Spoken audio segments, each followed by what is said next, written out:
Abra suas Bíblias, por favor, no livro de Atos dos Apóstolos, capítulo 5. Vamos ler esse texto como base para a nossa exposição.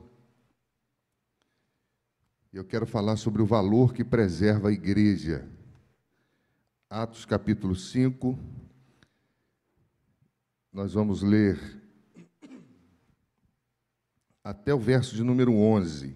Então, eu gostaria que você acompanhasse comigo essa leitura, para que possamos entender todo o contexto.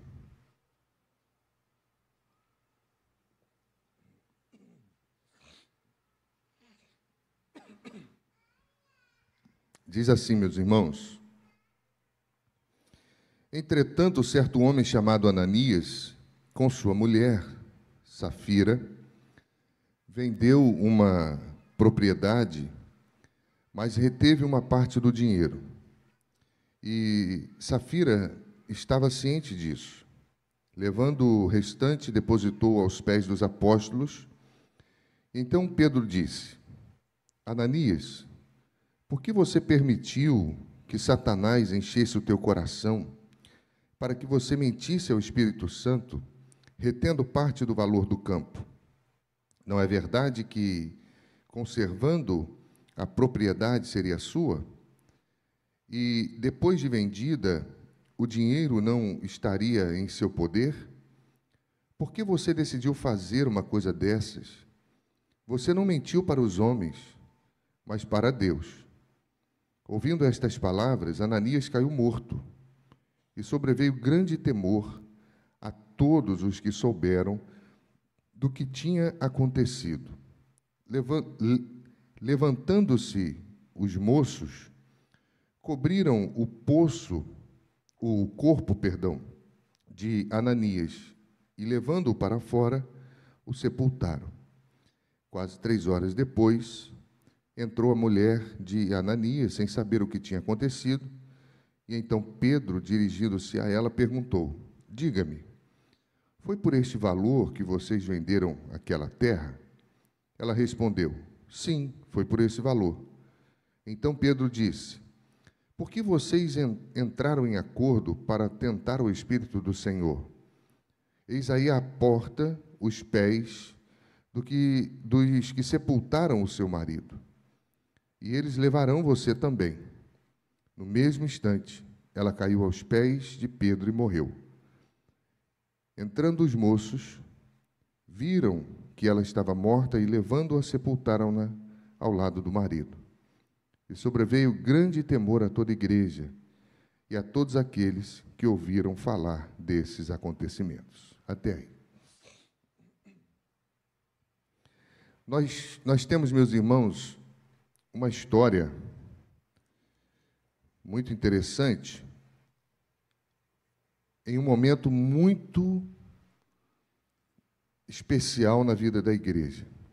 A igreja está crescendo, a igreja está tendo muitos convertidos, a igreja está experimentando cura, a igreja está orando, a igreja está vivenciando o dom da liberalidade, porque muitas pessoas vendiam as suas propriedades e depositavam aos pés dos apóstolos.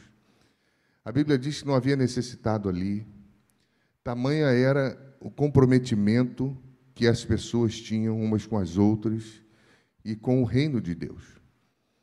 E nesse contexto, nós temos algumas coisas interessantes sobre o que preserva a vida de uma igreja. Se nós formos olhar Atos capítulo 2 até o capítulo 4, nós temos exatamente a igreja nascendo em Jerusalém, crescendo com poder, com sinais, com unidade. Nós temos o Espírito Santo ali descendo em Pentecostes. Nós temos milhares de conversões. Nós temos discípulos e mais discípulos que aprenderam a perseverar em oração, em ensino, em comunhão. Isso tudo está acontecendo até o capítulo 4. No capítulo 4 de Atos, a partir do verso 32, a Bíblia chama atenção para a generosidade. uma coisa que é muito pouco falada, é muito pouco praticada e é muito pouco compreendida. Mas a Bíblia faz questão de chamar a atenção e dedicar um capítulo para falar sobre isso. E essa generosidade marcou essa comunidade de uma forma a ponto de ser registrada. Ninguém considerava exclusivamente sua nenhuma das coisas que possuía, mas a Bíblia destaca uma pessoa chamada Barnabé. A Bíblia faz questão de destacar Barnabé como um exemplo positivo de generosidade. Ele vende um campo e a Bíblia diz, no finalzinho ali do capítulo 4, que ele entrega tudo aos pés dos apóstolos. E o capítulo 5 inicia exatamente fazendo alusão a essa ação de Barnabé, mas apresentando um contraste no contexto de generosidade. Ele diz que existiam pessoas que não eram íntegras na sua generosidade, e diz que essas pessoas eram Ananias e Safira, que aparece em ato contínuo, depois desse grande exemplo de entrega que Barnabé teve diante da igreja. Essas pessoas, elas revelam o risco de se buscar a glória dos homens, ao invés de viver a autenticidade diante de Deus.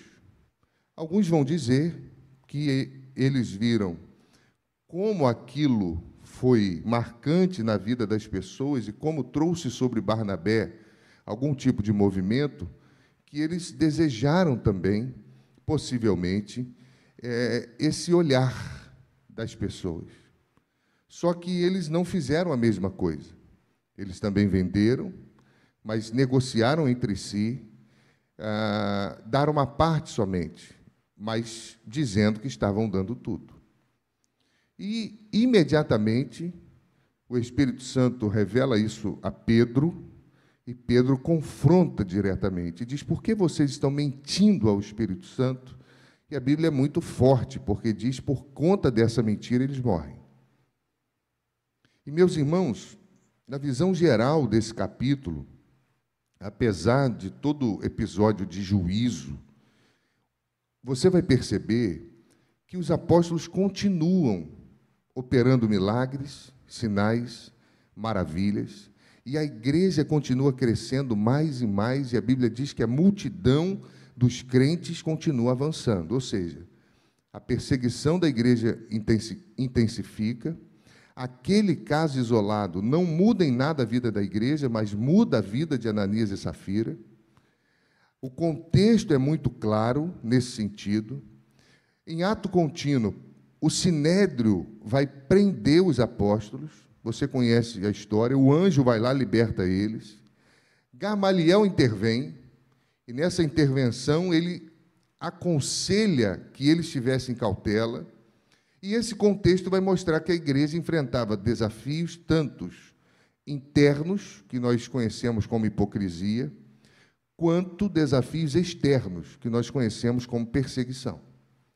Então, quando nós vamos pensar nesse tema de valor que preserva a vida da igreja, de integridade, Lucas está construindo uma narrativa intencional. Ele está narrando um fato que aconteceu. E ele está tendo marcos no texto para nos fazer entender algumas coisas. Isso aqui não está aqui por acaso, porque ele apresenta Barnabé como modelo de integridade, de sinceridade, e ele apresenta Ananias e Safira como modelo de falsidade, de hipocrisia. E Pedro vai confrontar isso, que a Bíblia chama, e ele também chama de pecado, vai confrontar isso diretamente, e vai mostrar para nós, que é a ideia da gravidade que é mentir ao Espírito Santo e mentir a Deus, porque ele diz: vocês estão mentindo ao Espírito Santo e estão mentindo a Deus. E essa ação, meus irmãos, faz com que o temor se espalhasse pela igreja. eles ouvem o que aconteceu, eles veem o que aconteceu. E a Bíblia diz que toda a igreja é tomada de temor, mas não só a igreja, a sociedade também. Porque esse assunto se espalha.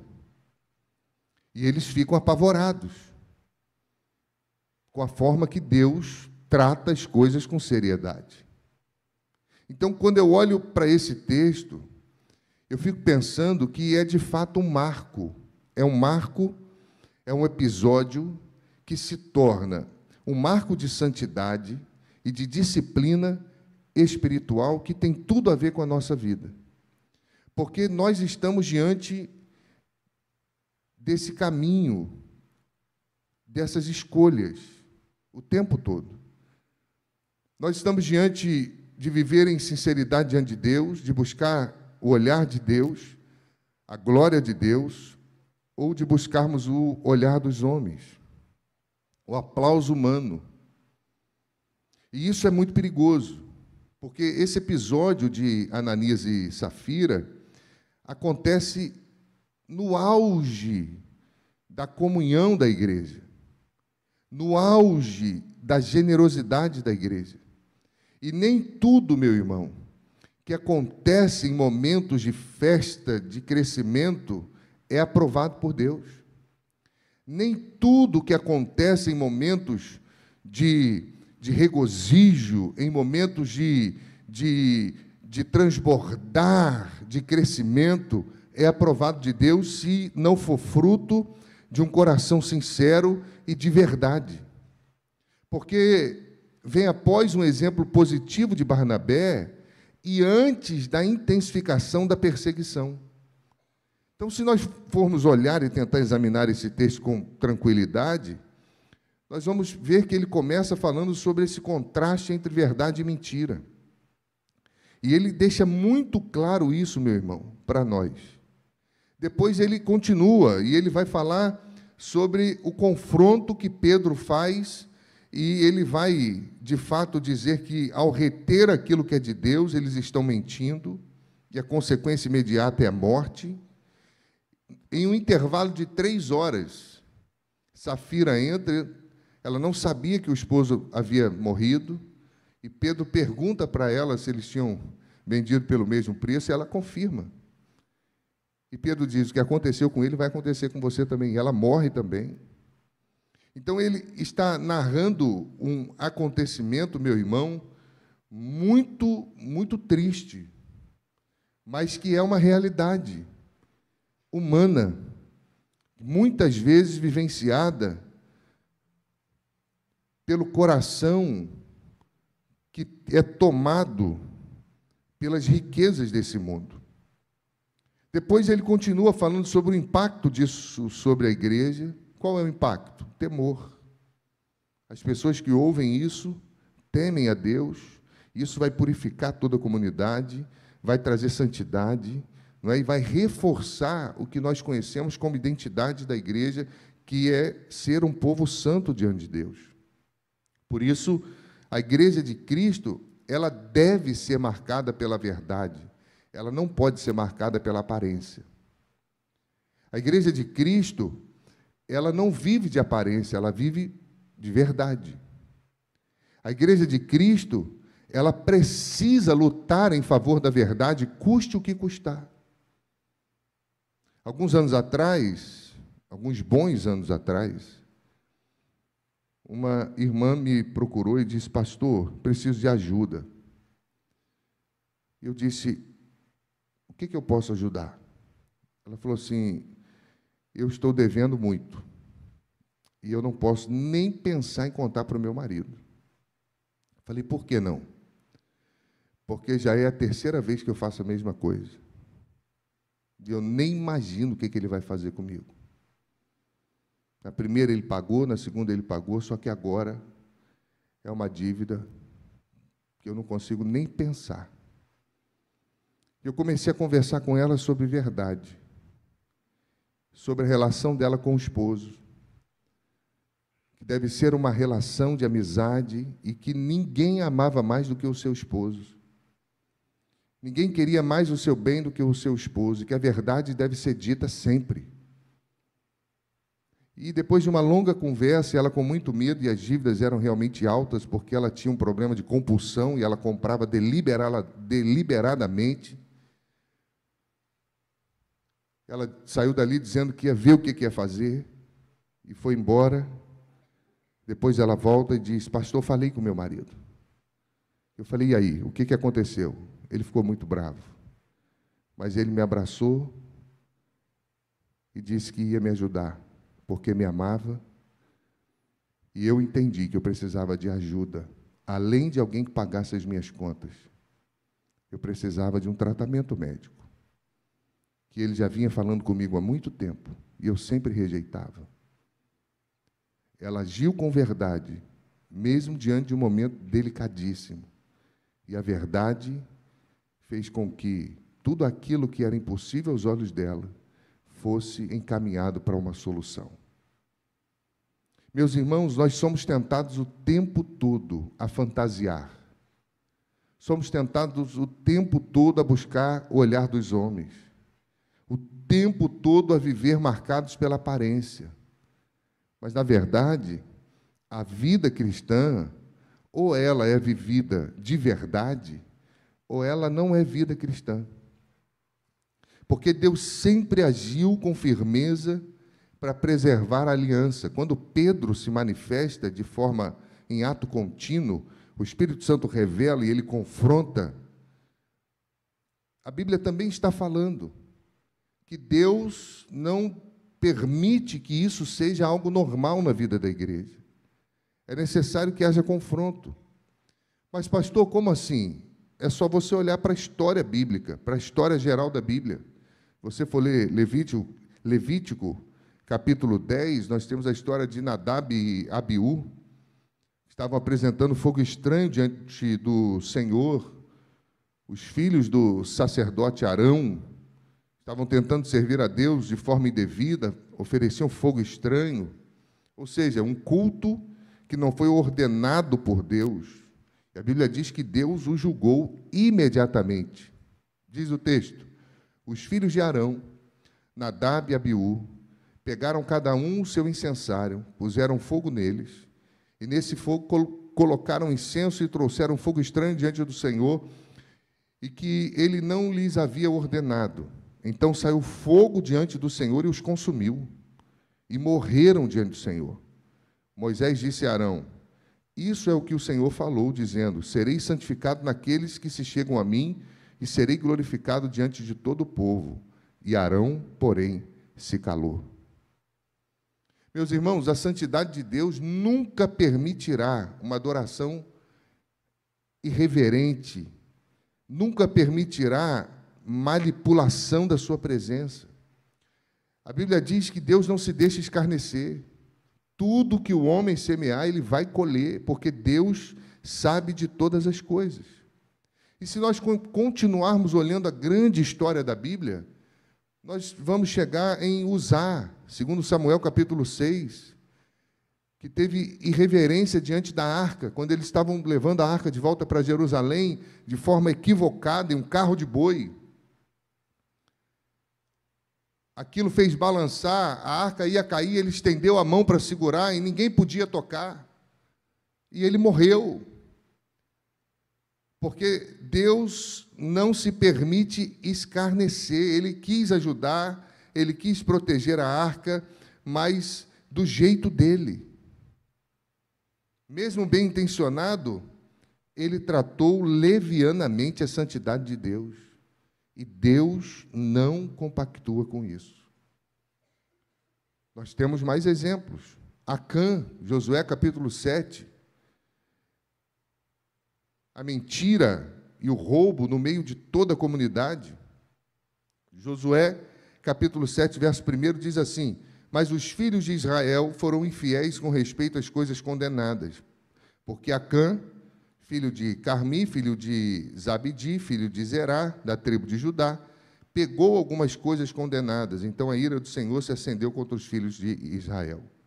A partir do verso 20 do capítulo 7 de Josué, diz assim: Acã respondeu a Josué: verdadeiramente pequei contra o Senhor, Deus de Israel, e fiz o seguinte: quando vi entre os despojos aquela bela taça babilônica, 200 ciclos de prata e uma barra de ouro do peso de 50 ciclos, cobicei aquelas coisas e as peguei, então escondidas estão na terra, no meio da minha tenda, e a prata está debaixo delas.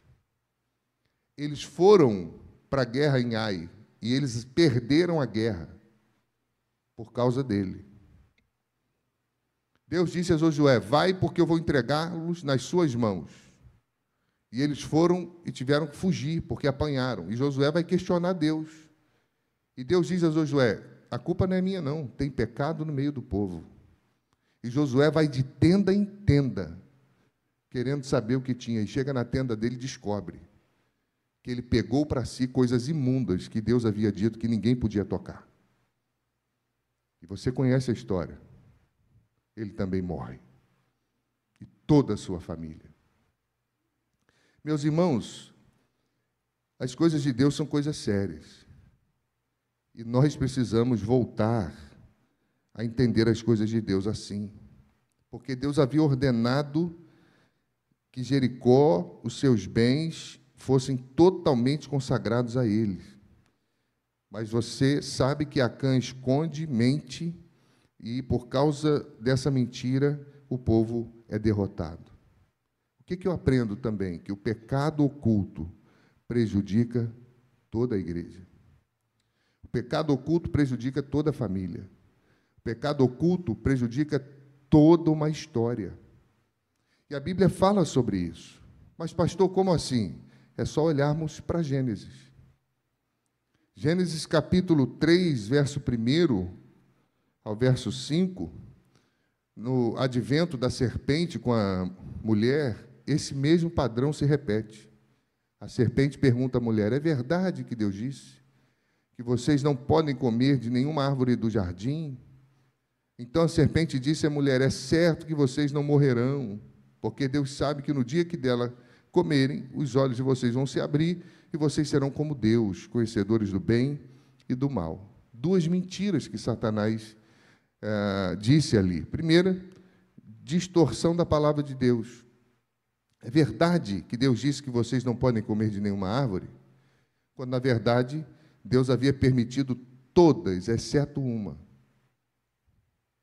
Outra mentira, negação do juízo divino. Certamente vocês não morrerão, quando Deus havia dito: vocês morrerão. O padrão só se repete, meus irmãos. Essa primeira mentira é atribuída a Satanás, clamando por Jesus e muitas vezes chamado por Jesus de pai da mentira. João capítulo 8. E aí, quando eu vou olhar para esse enredo, eu fico entendendo o que os grandes pensadores falavam. Lutero dizia que a mentira é o modo mais comum do diabo governar o mundo. A mentira é o modo mais comum do diabo governar a nossa casa. A mentira é o modo mais comum do diabo governar a nossa vida. E isso, meu irmão, está sendo reproduzido na vida de Ananias e Safira. Toda mentira na Bíblia é um eco da primeira mentira, que buscou afastar o ser humano da confiança plena em Deus. É só olharmos para a história maior da Bíblia, porque uma verdade mal compreendida, ela pode ser tão perigosa quanto uma mentira bem contada.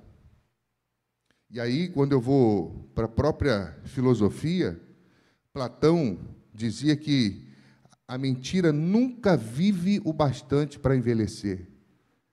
Ela está sempre jovem, ela está sempre enganando, ela está sempre matando, ela está sempre roubando. E, meus irmãos, se continuarmos lendo Atos capítulo 5, Ananias e Safira só estão reproduzindo, refletindo esse mesmo padrão. Eles distorcem a verdade e eles agem como se o juízo de Deus não fosse real. Eles agem e vivem como se Deus não fosse alguém que vê. eles agem como se Deus não existisse. E muitas vezes nós não fazemos a mesma coisa, ou somos tentados a viver assim. Não tem ninguém vendo, mas espera aí, Deus sempre vê. Então sempre tem alguém vendo, sempre tem alguém olhando para nós. Porque se nós olharmos com carinho e com cuidado e com o exímio necessário, a mentira de Ananias e Safira, ela vai contrastar com aquilo que nós chamamos de sinceridade do Evangelho. E é claro esse balanço entre Barnabé, de uma vida sincera, e Ananias e Safira, com uma vida sem sinceridade. Você sabe que a palavra sincera vem de algumas questões históricas. Alguns dizem que vem de Roma, quando eles iam vender granito ou estátuas, e tinha algum defeito, eles passavam uma cera que tapavam esses buracos e poliam, e a pessoa olhava e não tinha mais buraco. E aí eles diziam que aquela imagem ou aquela pedra era sem cera. E dessa palavra surgiu a palavra sincera. Ou seja, uma pessoa sincera é uma pessoa que não tem buraco na vida, que não esconde nada, que não mente. É alguém que está límpida diante de Deus, que tem um coração claro, liberto de si mesmo, e vive uma vida transparente diante do Pai. Então, quando nós olhamos para essa história, eu fico pensando, meu irmão, que esse episódio nada mais é do que um grande lembrete de que a graça de Deus não é desculpa para pecado, mas é um chamado para uma vida autêntica. A graça de Deus está nos chamando o tempo todo para a autenticidade. Por isso, Colossenses 3,9 diz: não mintam uns aos outros, porque vocês se despiram do velho homem. O velho homem mente, mas o novo homem se reveste de Cristo e é íntegro diante do Pai. É isso que a Bíblia está falando, porque onde a mentira entra para destruir, Jesus vem com a verdade que liberta. Amém, meus irmãos? João 8,32, e conhecereis a verdade vos libertará. Jesus é a verdade. Porque se a serpente mente no Éden, trazendo morte, Jesus na cruz desfaz a obra do diabo. E isso é maravilhoso. 1 João capítulo 3, versículo 8, quem pratica o pecado procede do diabo, porque o diabo vive pecando desde o princípio. Lembra lá do Éden? Para isso, o Filho de Deus se manifestou, para destruir as obras do diabo. Louvado seja o nome de Jesus. Então, há esperança para todos nós. Por mais que haja a concupiscência da carne, essa inclinação maldita para o pecado, por mais que hajam tantas coisas que nos cercam, que nos atraem, que às vezes nos enganam, a concupiscência, meu irmão, essa inclinação é como uma isca que o pescador coloca no anzol, bota ali uma isca e joga na água, e o peixe não vê que por trás daquela isca tem algo que vai matar ele. Ele vem achando que vai se alimentar, e quando ele morde, ele morre. Nós precisamos, meus irmãos, olhar para a integridade da vida cristã, para a prática da vida cristã, para aquilo que preserva a vida da igreja, para aquilo que preserva a nossa história, e ter muito cuidado, muito cuidado. Por isso, algumas questões são importantes para a nossa avaliação, e eu gostaria muito que você ponderasse no seu coração. A primeira delas é que nós devemos ter cuidado com a tentação de achar que Deus aceita espiritualidade sem coração. Com a tentação de achar que nós podemos ser espirituais sem o nosso coração estar por inteiro diante de Deus. Isso não é verdade. Porque enquanto Barnabé estava com o coração envolvido, Ananias e Safira, eles quiseram aparentar a mesma espiritualidade, só que sem coração. Ananias não entregou apenas dinheiro, ele entregou a si mesmo. Barnabé, ele não entrega apenas dinheiro, ele entrega a si mesmo. Dinheiro foi uma consequência do que ele era. Mas Ananias e Safira não. Eles queriam entregar apenas dinheiro, mas o coração deles estava distante do Senhor. Isso faz com que a tentação das aparências seja muito forte. E aí, meu irmão, tenha cuidado, porque achar que Deus aceita espiritualidade sem coração é achar que Deus reconhece as coisas da nossa vida sem uma entrega verdadeira. Quando, na verdade, Deus sabe o que é verdade e Ele também sabe o que é mentira. Ananias e Safira, eles escolheram a aparência da piedade, sem a essência da devoção. Hoje se fala muito pouco de devoção, você já percebeu isso? Se você abrir o seu Instagram, o seu YouTube, as redes sociais, TikTok, seja lá o que for, procura mensagens sobre devoção cristã. Eu duvido que você ache bastante. Você vai achar mensagens sobre prosperidade, sobre coaching, que você vai vencer, que você é maravilhoso. Tudo enganação. Mas devoção, você vai achar pouquíssimos. Coração, integridade, verdade, pecado, você não acha. Então é importante olharmos para o que Isaías, no capítulo 29, versículo 13, disse. O Senhor disse: esse povo se aproxima de mim com a sua boca e me honra com os lábios, mas o seu coração está longe de mim. E o seu temor para comigo só consiste em mandamentos de homens.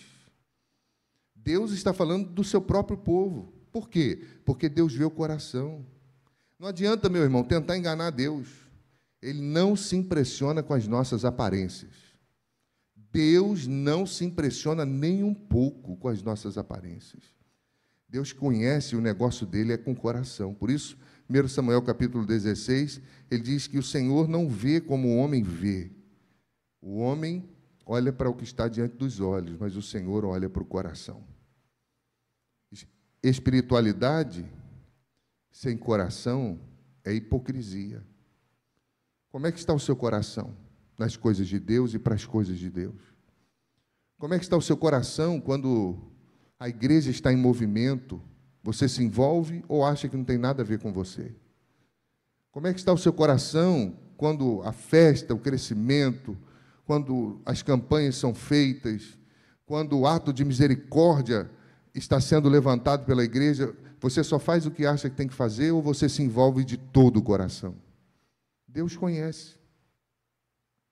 Outra questão interessante que o texto nos mostra, e eu gostaria que você avaliasse no seu coração, é que dar, servir e se envolver na obra de Deus deve ser fruto de amor e não de hipocrisia. Ananias e Safira viram Barnabé entregando e quiseram a mesma glória que Barnabé teve sem entregar nada. Dar, servir e se envolver sempre deve ser fruto do amor e não de hipocrisia. O serviço, meu irmão cristão, só tem valor quando ele nasce de um coração sincero diante de Deus, senão não é serviço. Quando alguém reclama demais, está fazendo alguma coisa e só reclama, eu saio até de perto, que me faz até mal. Me faz até mal. Porque uma coisa que me deixa chateado é reclamação, murmuração. É melhor não fazer. Vai fazer outra coisa. É melhor não assumir compromisso nenhum. Porque, meu irmão, é um privilégio servir a Deus. É um privilégio servir aos irmãos.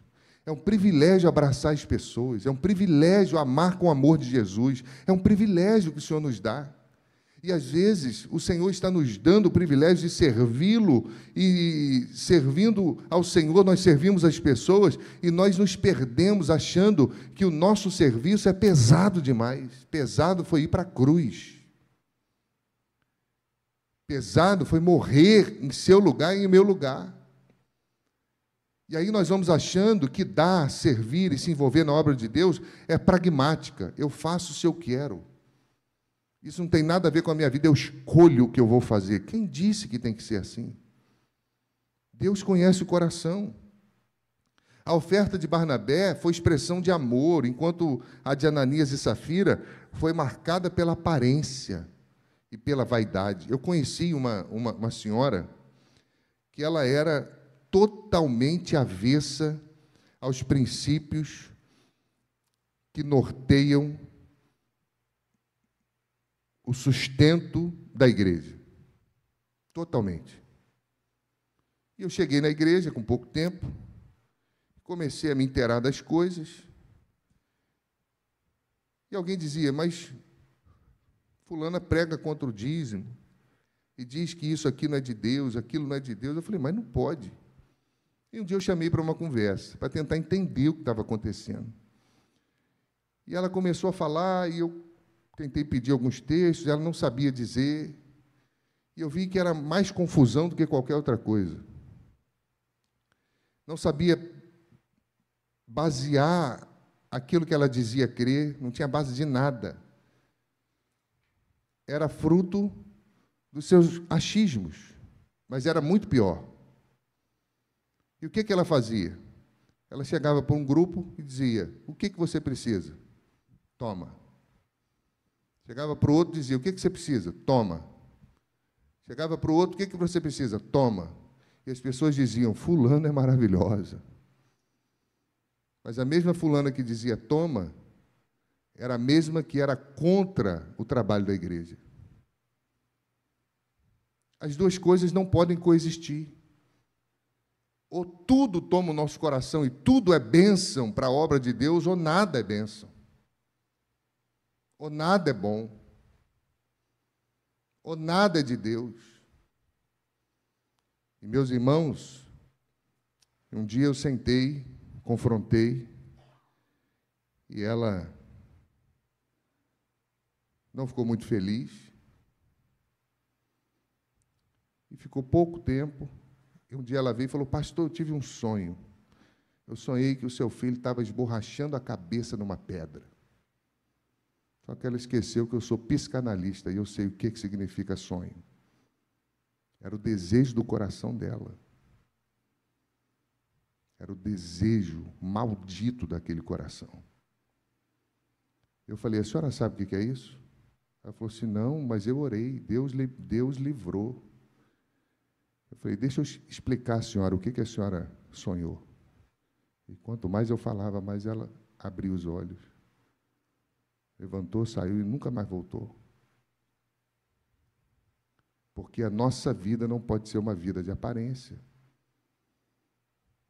Não pode. Meus irmãos, a hipocrisia, ela rouba a nossa integridade.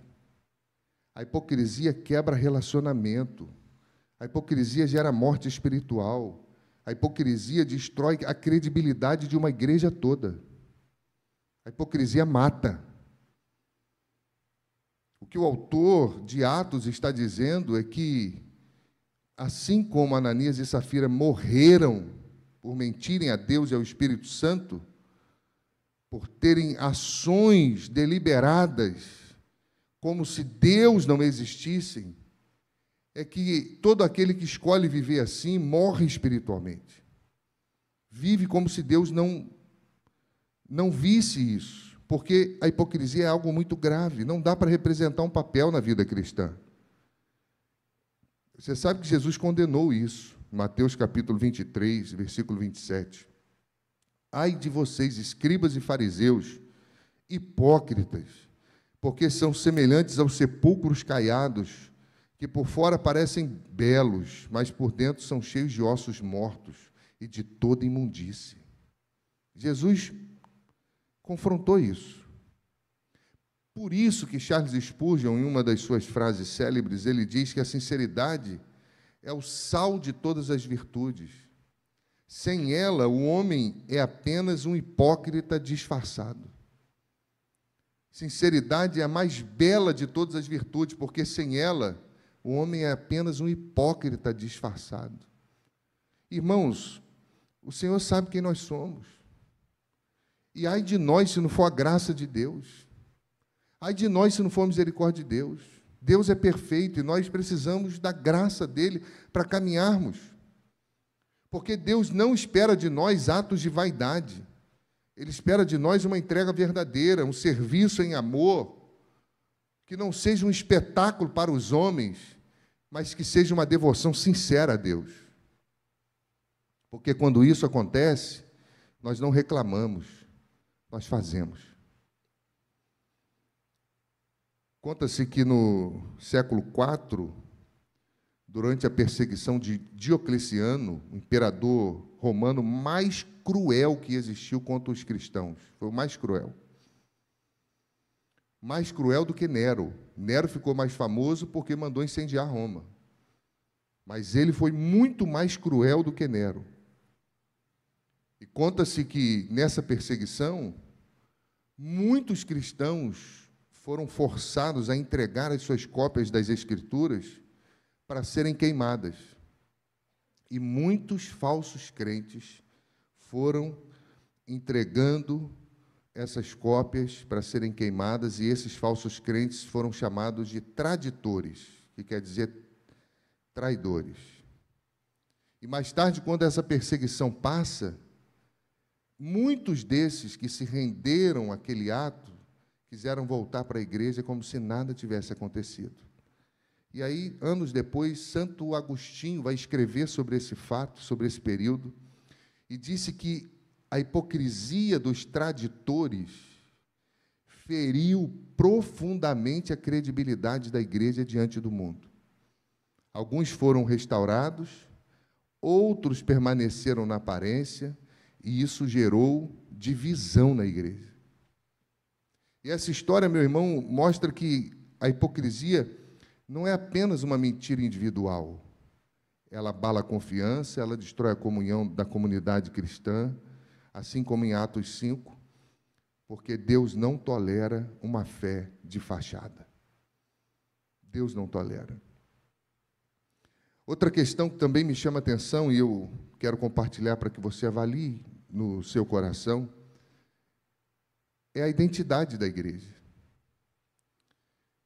O verso 11 do capítulo 5 diz: sobreveio grande temor a toda a igreja e a todos os que ouviram a notícia desses acontecimentos. Esse é o primeiro uso, meu irmão, da palavra igreja, eclésia ou eclesia, no livro de Atos. E mostra que a comunidade cristã já era conhecida como um povo remido de Deus. E o que marca essa identidade? O texto está tendo uma marcação aqui, que precisa ser entendida. O que marca a identidade da igreja, segundo o advento de Ananias e Safiras? O temor ao Senhor. Uma igreja que não teme a Deus não é igreja. Uma família que não teme a Deus não é uma família cristã. Se tudo o que fazemos como se Deus não existisse, nós somos mais Ananias e Safira do que Barnabé. Se nós achamos que ninguém tem nada a ver com a nossa vida e com a nossa história, e vamos vivendo dissolutamente, e o que os outros pensam não tem nada a ver, e se nós não nos preocupamos mais com o nosso testemunho cristão, nós estamos mais para Ananias e Safira do que Barnabé. Porque o temor do Senhor, diz a Bíblia, é o princípio de toda a sabedoria. É por isso, meu irmão, que o temor preserva a igreja.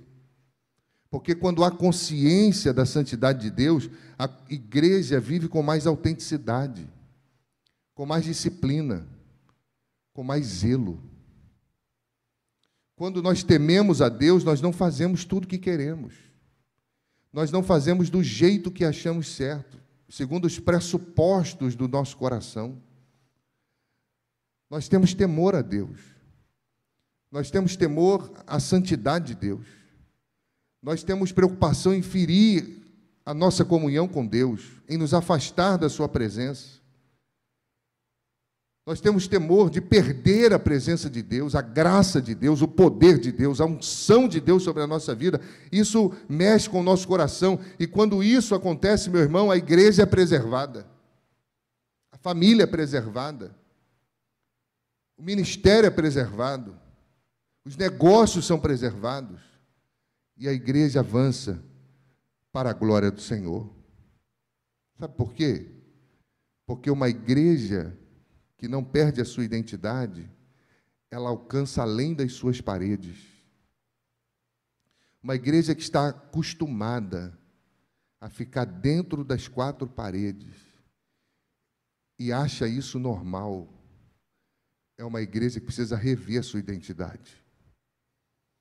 Porque a Bíblia diz que o advento de Ananias e Safira trouxe temor sobre a igreja e sobre a sociedade.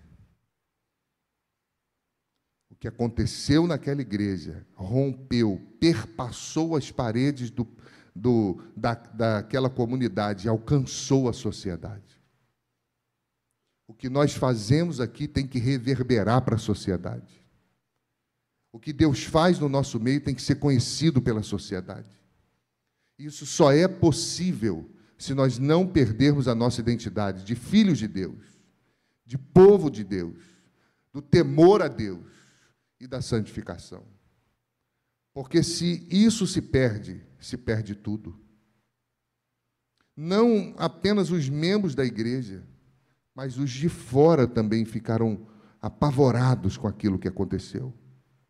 Porque a notícia do juízo de Deus se espalhou, não com medo, mas como testemunho da santidade de Deus, porque Deus não tolera tudo.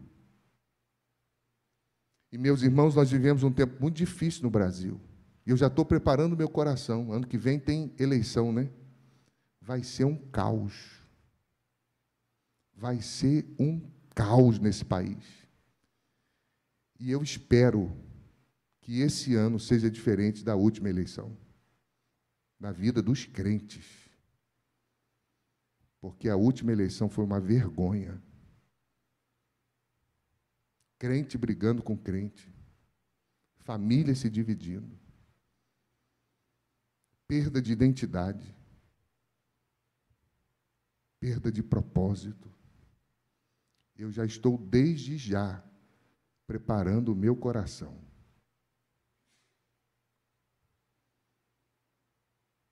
O juízo que se espalhou não foi algo ruim. O juízo que se espalhou foi testemunho de um Deus santo, de um Deus diferente, que preserva a sua santidade e que não negocia com o pecado. E isso faz a sociedade também tremer diante dele. Ou nós voltamos a tremer e temer diante da glória de Deus, ou nós esquecemos quem nós somos. Ou nós esquecemos de onde Deus nos tirou, de um lamaçal terrível. Ou nós voltamos a nos remoer na lama. Ou nós voltamos a jogar pérolas aos porcos. Sabe o que acontece? Quando a igreja mantém a identidade, a sociedade respeita a igreja. Aquela sociedade que viu a maneira que Pedro confronta o pecado, passou a respeitar mais aquela igreja. É fácil, meu irmão? Não é. Mas é o que deve ser feito. Porque a santidade de Deus, ela deve gerar reverência na igreja, no culto, no serviço, na vida cristã. Isso não pode ser tratado com superficialidade. Isso não pode ser tratado como se fosse, vou usar um termo chulo aqui, a casa da mãe Joana. Isso não pode ser tratado como se fosse algo da esquina que qualquer um faz, né? Aqui é a casa de Deus, onde a glória de Deus nos assiste. E nós precisamos disso, meu irmão. Por que que em Antioquia foi o lugar onde os discípulos foram chamados pela primeira vez cristãos? Porque eles refletiam tanto a Cristo, eles pareciam tanto com Cristo, que as pessoas chamaram eles de pequenos cristos. Eles eram tão parecidos com Jesus que eles foram chamados de cristãos. Hoje a gente fala assim, fulano é cristão, porque popularizou, mas não deveria nem ser chamado assim mais. Porque o negócio está feio. E eu quero concluir, meu irmão, essa conversa aqui com você, apontando para esses dois personagens. Barnabé.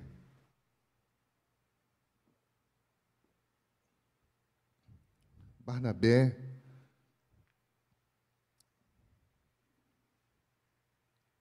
um homem que marca o momento da vida da igreja. Porque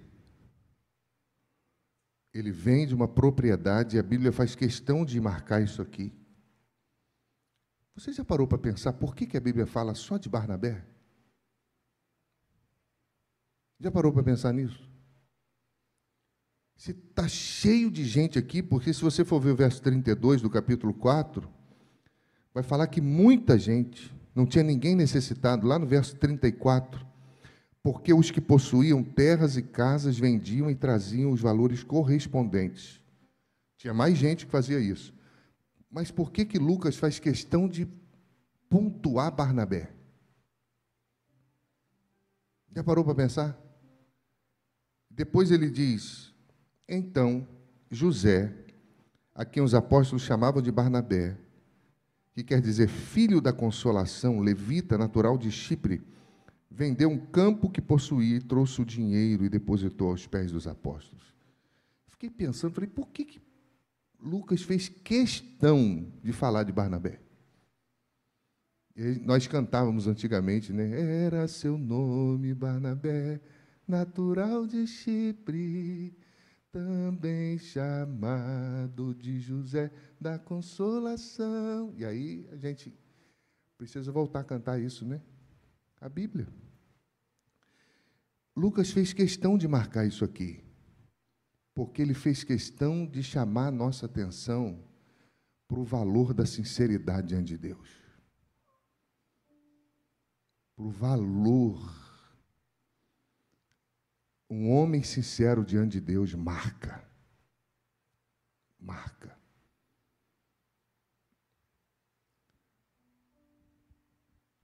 Outro personagem que eu quero também pontuar nessa conclusão, não é Ananias e Safira, é Pedro. Porque Ananias e Safira nós já vimos o estrago que foi, o desastre. Mas Pedro, pelo discernimento de enxergar a raiz do pecado e confrontá-lo,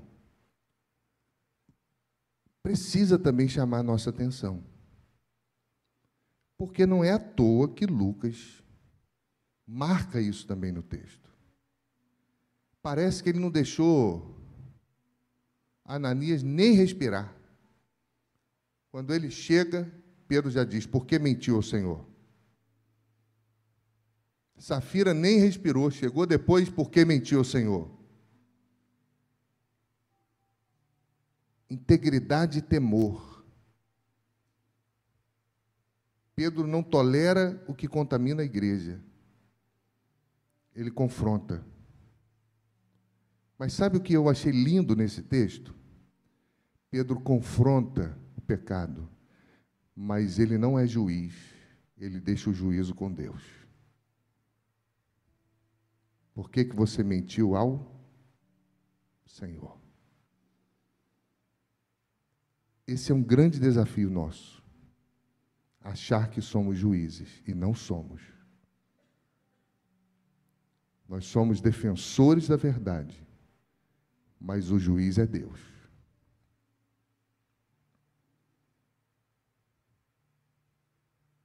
Você percebe isso, que a igreja está no início? O que seria mais fácil fazer, irmão? Ignorar. Como muitas e muitas coisas. A igreja está começando, deixa para lá. Seria mais fácil ignorar, seria mais fácil relativizar o pecado. Mas Pedro assume o risco de confrontar. Confronta. Ele não é juiz, mas ele é porta-voz de Deus.